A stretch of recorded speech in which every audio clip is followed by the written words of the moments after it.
नमस्कार। मेरे YouTube channel में एक बार आप लोगों का फिर से बहुत बहुत स्वागत है। और आज मैं उसी कहानी जो हमारी कहानी चल रही थी, दोस्ती या प्यार, उस कहानी को मैं एक नए भाग के साथ आप लोगों के सामने आ गई हूँ।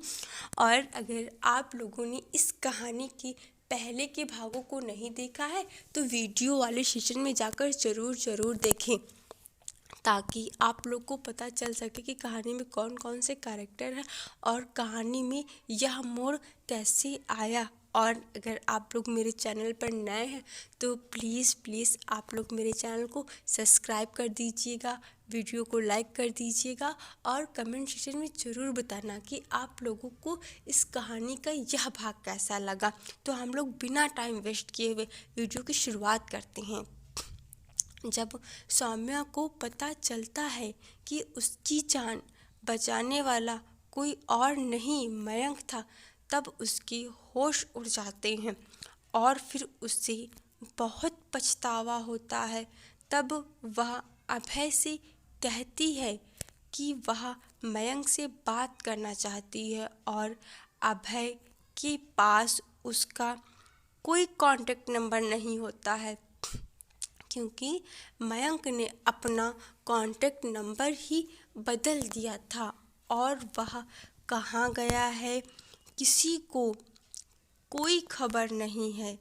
तब सौम्या और ज़्यादा रोती है और फिर उसके बाद वह अभय और सुरभि के साथ जाकर के मयंक के घर जाती है। तो वहाँ पर उसके मम्मी पापा मिलते हैं और फिर वह उनसे भी माफ़ी मांगती है। और फिर इसी तरह से हफ्ते में कभी कभी मयंक के मम्मी पापा से मिलने चली जा रही थी। और वह एक दिन जब मयंक के घर गई तो मयंक की मम्मी से कहती है कि क्या मैं मयंक के कमरे में जा सकती हूँ। तो उसकी मम्मी ने कहा ठीक है, जा सकती हो। और फिर जब गई तो वहाँ पर मयंक का वह गिटार रखा हुआ था जिस पर वह कभी कभी उस गिटार पर बहुत ज़्यादा चिढ़ जाया करती थी। और फिर सौम्या उस गिटार को लाकर के अपने कमरे में, जो उसकी सबसे फेवरेट जगह थी, वहाँ पर रखती है और फिर दिन रात उस गिटार को देखी जाती है। और फिर इसी तरह से सौम्या धीरे धीरे मयंक से प्यार करने लगती है। और जब वह कॉलेज जाती है एक दिन, तब कोई बात चलती है तो वहाँ पर फिर वह लोग मजाक बनाने लगते हैं मयंक का।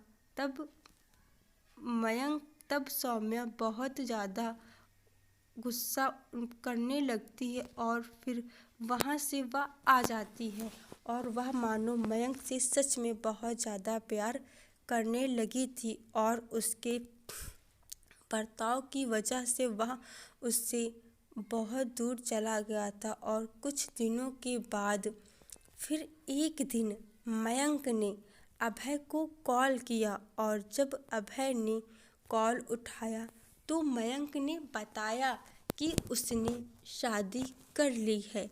और जब यह बात अभय को पता चलती है तो अभय दुखी हो जाता है और फिर वह सौम्या की बात नहीं करता है और फिर वह उदास हो जाता है। तब सुरभि उससे पूछती है कि आखिर क्या बात है। तब वह बताता है कि मयंक ने शादी कर ली है और वह बहुत जल्द वापस आने वाला है। सब लोगों से मिलने के लिए। और फिर सुरभि भी बहुत परेशान हो जाती है सौम्या को लेकर के। कहानी की इस भाग में बस इतना ही। और इसके आगे जानना है कि क्या होता है जब यह बात सौम्या को पता चलती है, तो उस पर क्या बीतेगी या क्या फैसला लोगी। तो ये भाग इस बहुत जल्द आएगा, तो उस भाग को भी आप लोग देखिएगा। और आप लोग अपना प्यार और सपोर्ट मेरे चैनल के साथ बनाए रखिए, क्योंकि आप लोगों के प्यार और सपोर्ट के बिना मैं कभी भी आगे नहीं बढ़ सकती हूँ। और चैनल को सब्सक्राइब, वीडियो को लाइक कर दीजिएगा।